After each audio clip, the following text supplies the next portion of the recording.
15 tablets. എന്റെ ഈ left കൈ തളർന്നിട്ട് ഇങ്ങനെ ഈ മൈക്ക് ഇത്രയും കനം കുറവാണ്, പക്ഷെ പിടിക്കാൻ പറ്റത്തില്ല. ഒരു ഫോൺ ഇങ്ങനെ ചെവിയിൽ വെച്ചിട്ട് സംസാരിക്കാൻ പറ്റത്തില്ല. അത്ര പെയിൻ. എന്റെ മുടിയും നഖവും നീക്കി ശരീരം മുഴുവൻ പെയിൻ. എന്റെ മോനുണ്ട്, എന്റെ ഹസ്ബൻഡ് മരിച്ചുപോയതാണ്, ഞാനും എന്റെ മോനും മാത്രമേ വീട്ടിലുള്ളൂ. രാത്രി മുഴുവൻ കരച്ചിലായിരിക്കും, ഭയങ്കര പെയിൻ. ഫാന്റെ കാറ്റടിച്ചാൽ പോലും എനിക്ക് പെയിനാണ്. വർഷങ്ങളായി ഞാൻ മെഡിസിൻ കഴിക്കുന്നു. കഴിഞ്ഞ ഒരു 2 മാസം മുമ്പ് ഒരു 10-40,000 രൂപ മുടക്കിയിട്ട് ഹോൾ ബോഡി തിരുമാൻ പോയി. എന്നും രാവിലെ എന്റെ മോൻ എന്നെ ഡ്രൈവ് ചെയ്ത് തിരുമാൻ കൊണ്ടുപോകും. 40 ദിവസം, 21 ദിവസം അവരെന്നോട് പൈസ മേടിച്ചിട്ട് തിരുമി, 17 ദിവസം പൈസ വാങ്ങാതെ തിരുമി. ആ വൈദ്യർ ഇവിടെ കിങ്സ് ഹോസ്പിറ്റലിനടുത്താണ്, ആർക്കെങ്കിലും ഒക്കെ അറിയായിരിക്കും. ദയ എന്ന് പറയുന്നത് ഒരു ആയുർവേദിക് കേന്ദ്രമാണ്. അദ്ദേഹം 17 ദിവസം ഫ്രീ ആയിട്ട് തിരുമ്മി തന്നു.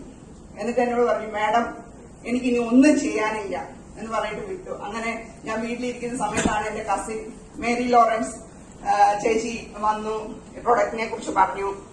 ഞാൻ വേണ്ട എന്നാണ് പറഞ്ഞത്, എനിക്ക് വേണ്ട. ഇവിടെ രതീഷ് ഭായി ഒക്കെ ഉണ്ടായിരുന്നു, 2 രതീഷ് ലീഡേഴ്സ് 2 പേരും ഞങ്ങളുടെ വീട്ടിൽ വന്നു.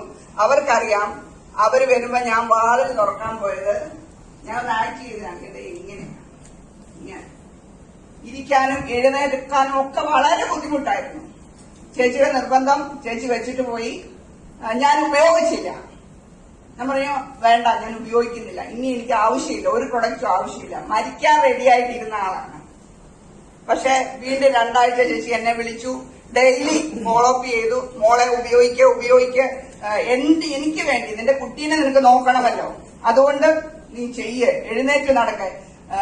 ആഴ്ചയിൽ ഒരു നേരം 2 നാഴി അരിയിട്ട് വെക്കും. ഒരു മോരുണ്ടാക്കിയിട്ട് ഒരു അച്ചാർ കൂട്ടി കഴിക്കും, അല്ലെങ്കിൽ പുറത്തുനിന്ന് എന്തെങ്കിലും മീൻ വറുത്തോ എന്തെങ്കിലും വാങ്ങിയിട്ട്. വിളമ്പാൻ പോലും എനിക്ക് പറ്റത്തില്ലായിരുന്നു. അതായിരുന്നു എന്റെ സ്ഥിതി. അത്ര ക്രിറ്റിക്കൽ ക്രൂഷ്യൽ കണ്ടീഷനായിരുന്നു. തൈറോയിഡ് ഉണ്ട്, കൊളസ്ട്രോൾ ഉണ്ട്, BP ഉണ്ട്, ലങ്സിൽ നിന്ന് ഹാർട്ടിലേക്ക് പോകുന്ന വെയിൻസ് ബ്ലോക്കാണെന്നാണ് പറഞ്ഞിരുന്നത്. അങ്ങനെ നിരവധി അസുഖങ്ങളുണ്ട്. പൈൽസ് ഉണ്ട്, മോശം പോകത്തില്ല, ഭയങ്കര ബുദ്ധിമുട്ടാണ്. വർഷങ്ങളായിട്ട് ഇംഗ്ലീഷ് മെഡിസിൻ കഴിക്കും. ഇവിടെ മെഡിസിൻ ഒക്കെ എടുത്ത് ഉപയോഗിച്ച പരിചയമുള്ളവരുണ്ടെങ്കിൽ അറിയാം. ക്രീമാഫിൻ എന്ന് പറയുന്ന ഒരു സിറപ്പുണ്ട്. അത് കഴിച്ചു കഴിഞ്ഞാല് പിന്നെ നമ്മള് ബാത്റൂമിന്റെ വാതിക്കൽ ഒരു പായിട്ട് വിരിച്ചു കിടന്നാണ്. കാരണം എങ്ങോട്ടും പോകാൻ പറ്റത്തില്ല. ഒരു പായിട്ട് വിരിച്ചു കിടന്നാണ്. കാരണം എങ്ങോട്ടും പോകാൻ പറ്റത്തില്ല. ഒന്ന് പോയി വന്നു, കിടന്നു, അപ്പോഴേക്ക് വീണ്ടും പോകണം. അപ്പൊ അങ്ങനെ 2 ദിവസം കഴിക്കും, 3 ദിവസം കഴിക്കത്തില്ല. 4-ാമൊക്കെ ആകുമ്പോൾ മോശം പോകത്തില്ല. അങ്ങനെയായിരുന്നു എന്റെ സ്ഥിതി. പിന്നീട് ഞാൻ കുറെ കാലമായിട്ട് ആയുർവേദ ടാബ്ലറ്റ്സ് 2 എണ്ണം കഴിക്കണം. 2 എണ്ണം കഴിച്ചില്ലെങ്കിൽ മോശം പോകും. ആ ബുദ്ധിമുട്ട് അനുഭവിച്ചവർക്കറിയാം. ബാത്റൂമിൽ പോയിരുന്നു, എഴുന്നേക്കണം, പോണം, എഴുന്നേക്കാൻ പറ്റില്ല, പോകാൻ പറ്റില്ല. ആ ഒരു സ്റ്റേജിലായിരുന്നു ഞാൻ ഇരുന്നത്. പക്ഷെ ചേച്ചിയുടെ നിർബന്ധം കൊണ്ടാണ് ഞാനിത് യൂസ് ചെയ്ത് തുടങ്ങി. 2-ാമത്തെ ദിവസം ടാബ്ലറ്റ് കഴിച്ചിട്ടൊക്കെയാണ് ഈ കിടന്നത് കേട്ടോ. രാവിലെ എഴുന്നേറ്റു, ബാത്റൂമിൽ പോയി, പോണം, ഒരു ബുദ്ധിമുട്ട്, എന്നാൽ നോക്കാല്ലേ, പോയി ഈസി. അപ്പൊ ടാബ്ലറ്റ് കഴിച്ചോണ്ട. പിറ്റേ ദിവസം ഞാൻ ടാബ്ലറ്റ് കഴിക്കാൻ മറന്നു. അടുത്ത ദിവസം ഞാൻ 3-ാമത്തെ ദിവസം ഞാൻ എഴുന്നേറ്റു, മോശം പോയി.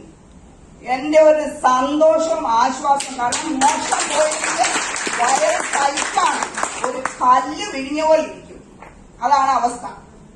പക്ഷെ ആ മോശം പോയി.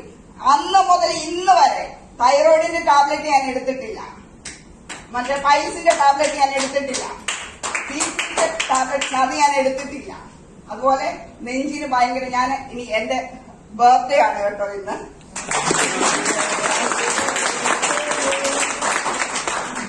ഇവിടെ റാഫി സാർ പറയുന്ന കേട്ടോ 50 വയസ്സ്. എന്നെ കണ്ട 50 വയസ്സ് പറയുമോ? ഞാൻ ഇന്നിപ്പോ ഒരു 40 ദിവസമായി പ്രോഡക്റ്റ് ഞാൻ യൂസ് ചെയ്യുന്നു. ഞാൻ ഇന്നലെ തിരുവല്ല മെഡിക്കൽ മിഷനിൽ ഒരു പേഷ്യന്റിനെ കാണാൻ പോയിരുന്നു. 3 നല്ല ഈസി ആയിട്ട് കയറി ഇറങ്ങി വന്നു. എന്റെ നിങ്ങൾക്ക് ധൈര്യമായിട്ട് ഈ പ്രോഡക്റ്റ് യൂസ് ചെയ്യാം. ധൈര്യമായിട്ട് നിങ്ങൾക്ക് ആർക്ക് വേണമെങ്കിലും ഇത് സജസ്റ്റ് ചെയ്യാം. ഞാനാണ് guarantee. Thanks for this product to company and our leaders. എല്ലാവരോടും ഞാൻ താങ്ക്ഫുൾ ആയിരിക്കും. Thank U.